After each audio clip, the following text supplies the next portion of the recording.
নমস্কার বন্ধুরা, হ্যাপি লাইফে সকলকে স্বাগতম। সবাই কেমন আছেন? আশা তো রাখছি ভালোই আছেন। এখন বাজে প্রায় সকাল 6টার মতন, আর এখন থেকে আমি আমার ব্লগটা স্টার্ট করছি। তো প্রথমে ঘুম থেকে উঠে অনেকটা খেলাধুলা করে নিয়েছে, তারপরে বেস্ট ফিডিংও করে নিয়েছে। এবার অনেকক্ষণ ধরে শুধু খুঁতখুত করছে, না খাচ্ছে আর না শুতে চাইছে না বসতে চাইছে। তাই আর কি ফিটার বোতলে একটু দুধ গুলে দিয়ে দিলাম। আর এখন দেখুন ও এতটুকুও খাচ্ছে না, শুধুমাত্র একবার করে এই যে কামড়াচ্ছে, তা না হলে নিপিলটা বাইরে বার করে দিচ্ছে, মানে ঠিক এইরকম করে। আর ঠিক এইরকম দুষ্টুমি ও ঠিক আমার সাথেও করে আর কি, ঠিক সেই রকমই এই বোতলটা পেয়েও করছে।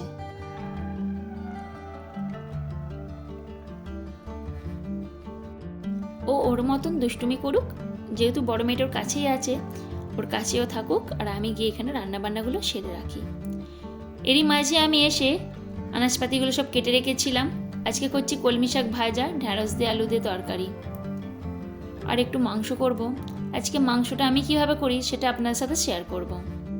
আলু ঢ্যাঁড়স ভালো করে হেলিনি মেরে নিয়ে পেঁয়াজ আর পাঁচফোড়ন দিয়ে একটু টমেটো দিয়ে ভালো করে আবারও নাড়িয়ে নিচ্ছি, তারপরে গরম জল দিয়ে দিচ্ছি। তো আমি ঢ্যাঁড়সটা এইভাবেই করে থাকি, আবার কখনো কখনো চামড়ে মাছ পড়লে তো আরও ভালো লাগে টেস্টটা। তো আজকে চামড়ে মাছ দেওয়া হয়নি, এমনি করা হচ্ছে।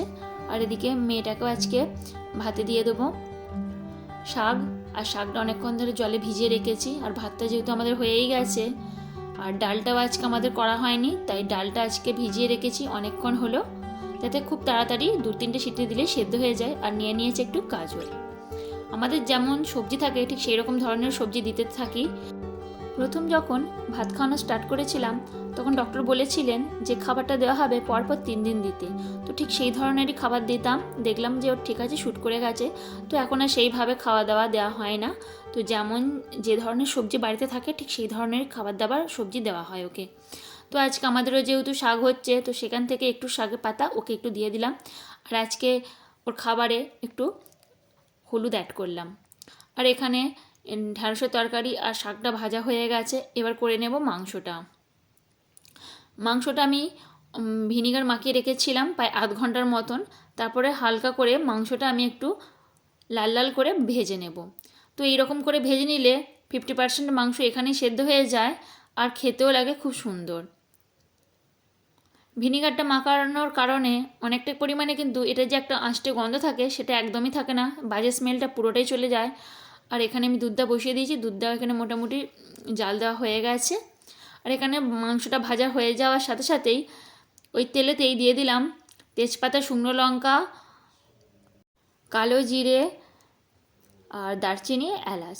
তো এইগুলোই ফোড়নে দিয়েছি, তেলটা আর এখানে অ্যাড করছি না, যদি লাগে পরবর্তীতে সামান্য পরিমাণে দেবো আর কি।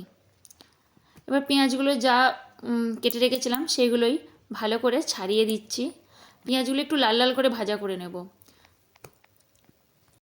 মাংস করতে গেলে অনেকটা সময় ধরে ভালো করে কষিয়ে রান্না করলে তাহলে কিন্তু মাংসটা খেতে খুবই সুন্দর হয়। কিন্তু সব সময় মাংসটা যে করব একটু হাতে সময় নিয়ে মাংস করলে তবেই ভালো লাগে। কিন্তু অনেক সময় কি হয়, ধরুন মাংসটা বসিয়েছি সেই সময়ও একদমই শুতে চাইছে না, আর নেবার মতনও কেউ থাকে না, তখন আর রোজ দিনের মাংস আর করা হয় না। তাই আমি চেষ্টা করি বেশিরভাগ দিনই মাছ করে নিতে। মাছ করে নিলে যে কোনো একটা সবজি বা কখনো কখনো আলু সেদ্ধ ডাল দিয়ে দিলাম, আর মাছ একটু ঝাল করে নিলাম বা ভাজা করে নিলাম, হয়ে যায়। তো মাংসটা করলে একটু ধীরে সুস্থে একটু ভালো করে না সময় নিয়ে করলে ঠিক হয়ও না। তো এখানে লাল লাল করে পেঁয়াজটা ভাজা হয়ে গেছে, এরপরে আদা রসুন পেস্টটা দিয়ে দিচ্ছি। চিকেনের কিন্তু নানান ধরনের রেসিপি হয়, তার মধ্যে বেশি যেটা হয় কষাটাই করা হয় আর পকোড়াটা বেশি করা হয়, আর মাঝে মধ্যে তান্দুরিটা করা হয়। তবে তান্দুরিটা সবসময় বড় বড় পিসের তান্দুরিটা ঠিক আমার করে পোষায় না, আমি ছোটো ছোটো সাইজেরই বেশ তান্দুরিটা বেশি করে থাকি। এখানে সমস্ত রকম আদা রসুন মোটামুটি ভালো রকম করে ভাজা হয়ে গেছে। আমি এখানে সামান্য পরিমাণে তেলটা অ্যাড করে দিলাম। এবার এরপর এখানে দিয়ে দিচ্ছি লঙ্কা, হলুদ আর সামান্য পরিমাণে জিরে। এর সাথে সাথে টমেটোটাও দিয়ে দিলাম, আর দিয়ে দিলাম সামান্য পরিমাণে একটু ধনে। তো আর কিছু অ্যাড করব না, এগুলোই ভালো করে একটু কষিয়ে নেব। তারপরে সামান্য পরিমাণে জল দিয়ে মাংসটা দিয়ে দেবো। খুব বেশি ঝোল আজকে করব না, কষা কষা মতনই করব। আর যেহেতু মাংসটা আগে থেকেই ভাজা আছে তো খুব একটা বেশি সময় লাগবে না। তবে পুরোটাই ভালো করে কষিয়ে এবং ঢাকা দিয়ে দিয়ে রান্না করতে হবে। আমাদের প্রত্যেকটি রান্নাবান্না এবং কাজকর্ম নির্ভর করে আমাদের ইচ্ছা শক্তির ওপর। অনেক সময় ইচ্ছা হলেও দেখবেন রান্না বান্না করতে ইচ্ছা করে না, কখনো শরীর ভালো লাগে না, কখনো মন ভালো লাগে না, আবার কখনো ঠিকঠাক উপকরণ থাকে না। সেই জন্য আবার সব কিছুর মধ্যেও যতই উপকরণ থাকুক আর যত যাই থাকুক না কেন, সব কিছুর মধ্যে কিন্তু সময়টাও মাস্ট। তো সময় হাতে না থাকলে যে কোনো জিনিসই খুব সুন্দর করে রান্না করলেও খেতে কিন্তু একদমই ভালো লাগে না তাড়াতাড়ির মধ্যে করতে গেলে। তো যাই হোক, এদিকে রান্না বান্না কমপ্লিট আমার হয়ে গেছে। এবারে ওর ভাতটা রেডি করে রাখি। আজকে যেমন গাজর আর একটু শাক দিয়েছি, এরকম যেদিনকে যেমন সবজি থাকবে ঠিক সেই রকমভাবেই দিয়ে রান্না করব। আমার বড় মেয়ের বেলাও ঠিক এইরকমই করতাম, যা কিছু সবজি থাকতো দু একটা সেই সমস্ত সবজি দিয়েই ওর খিচুড়িটা করে নিতাম। তো ওকে ভাত খাওয়ানোর আগে চান করিয়ে দিচ্ছি, চানটা করিয়ে তারপরে ভাত খাওয়াই।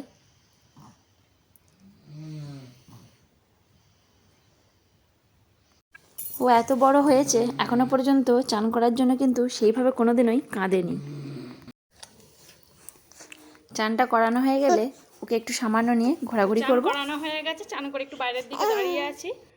যদিও এখন খুব একটা রোদে দাঁড়ানোর দরকার নেই, কারণ প্রচণ্ড পরিমাণে এখন রোদের তাপ। আর জলটা যেহেতু আমি রোদেই দিয়ে রাখি আর সেই জলেই চান করিয়ে দিই।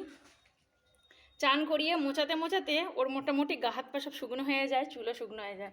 এখন তার চুলটা সেইভাবে নেই, যখন ছোটো ছিল তখন খুব পরিমাণে চুলটা ছিল তখন, আর শীতকালটাও ছিল তখন। চান করার পর প্রায় 15 মিনিট 20 মিনিট করে চুল শুকানোর জন্য রোদে দাঁড়াতে হতো। তো চলুন ওকে ড্রেসারে পরিয়ে দিই, খাইয়ে দিই, আর আপনারাও ভিডিওটি দেখতে থাকুন। খাওয়ানোটা এখন মারাত্মক একটা যুদ্ধে পরিণত হয়েছে, তো কিছুতেই মুখ খুলবে না। আগের দিন দেখিয়েছিলাম যে আঙুরটার মুখে দিচ্ছি তখন হাঁ করছে, তখনই একমাত্র দিচ্ছিলাম।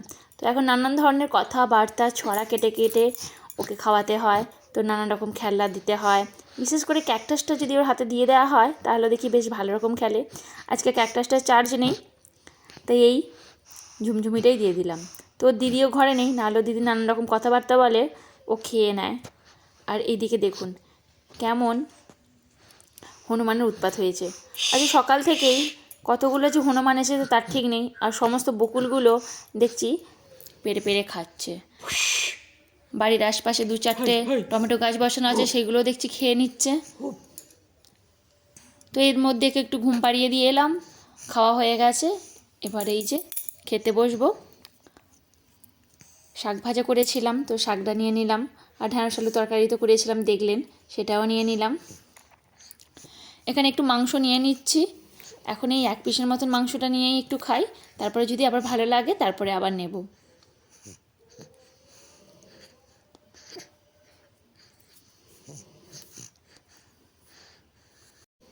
আমরা সকলেই চাই নিজের সন্তানদের সাথে সময়টা খুব ভালোভাবে কাটানোর, কিন্তু সেই যে সময়টা বা সুযোগটা কোনোটাই যে সবসময় পেয়ে থাকি সেটা নয়। বিশেষ করে আমরা যে মায়েরা বা বাবারা একটু বাইরে কাজকর্মতে ব্যস্ত, ধরুন যে সমস্ত বাবারা বাইরে থাকেন তাদের কতটা কষ্ট বলুন তো, যে তারা কতদিন ছাড়া ছাড়া তাদের সন্তানদের দেখতে পায় এবং তার পরিবারদেরকে কাছে পায়। আর এই যে সন্তানটা যে খুব তাড়াতাড়ি বড় হয়ে যায়, এই যে অনুভূতিটা খুবই কিন্তু দুঃখের। আমরা পাবো না জেনেও এই যে অনুভব করব এই বয়সটা বা এই সময়টাদের সাথে, সেটার হয়ে ওঠে না। তো আমরা পাবো না জেনেও এই সৌভাগ্যটা আমাদের উপলব্ধি করা হয় না। তো এটা অনেক মা বাবার ক্ষেত্রেই হয়। আমরা তো তবু ঘরে থাকি, যতই কাজকর্ম করি না কেন, দিন শেষে বা কাজের শেষে আমরা কিন্তু আমাদের সন্তানদের বুকে জড়িয়ে ধরতে পারি, ওদের প্রতিটি বেড়ে ওঠার আমরা সাক্ষী হয়ে থাকতে পারি। কিন্তু অনেক মা বাবার ক্ষেত্রে সেটা হয়ে ওঠে না। তো তাদের যে কষ্টটা আমি উপলব্ধি অবশ্যই করতে পারি, কারণ আমাকে একজন কমেন্ট করেছিলেন একটা মা, তিনি আমাকে বললেন যে তোমার কি ভালো যে তুমি তোমার মেয়েদেরকে কত কাছে পাও। আমাকে বাইরে যেহেতু কাজ করতে হয়, যতদূর সম্ভব স্কুল টিচার, তো তিনি আমাকে বললেন যে তোমার তো কত ভালো যে তুমি ওদের সাথে সময় কাটাতে পারো, কিন্তু এটা আমি পারি না, আমার খুবই কষ্ট হয়। তো এই কমেন্টটা পড়ে আমার খুবই খারাপ লাগলো, আর সেই জন্যই আর এই কমেন্টটা পড়ার পর থেকেই মনটা সত্যি কেমন একটা যেন খারাপ হয়ে থাকে। আবার মাঝে মধ্যে বেশ ভালো লাগে যে হ্যাঁ, অনেক মা বাবারাই তাদের সন্তানদেরকে কাছে পান না, কিন্তু আমরা সমস্ত কাজকর্মের মধ্য দিয়েও কিন্তু আমাদের সন্তানদেরকে পেয়েই থাকি। তো যাই হোক, ভিডিওটি যদি ভালো লেগে থাকে তাহলে অবশ্যই একটা লাইক, একটা কমেন্ট করবেন। নতুন বন্ধু হলে সাবস্ক্রাইব করে পাশে থাকবেন এবং শেষ পর্যন্ত দেখার জন্য অসংখ্য ধন্যবাদ। ততক্ষণের জন্য ভালো থাকুন, সুস্থ থাকুন। আবার দেখা হচ্ছে নেক্সট কোনো ব্লগে। শেষ পর্যন্ত দেখার জন্য অসংখ্য ধন্যবাদ।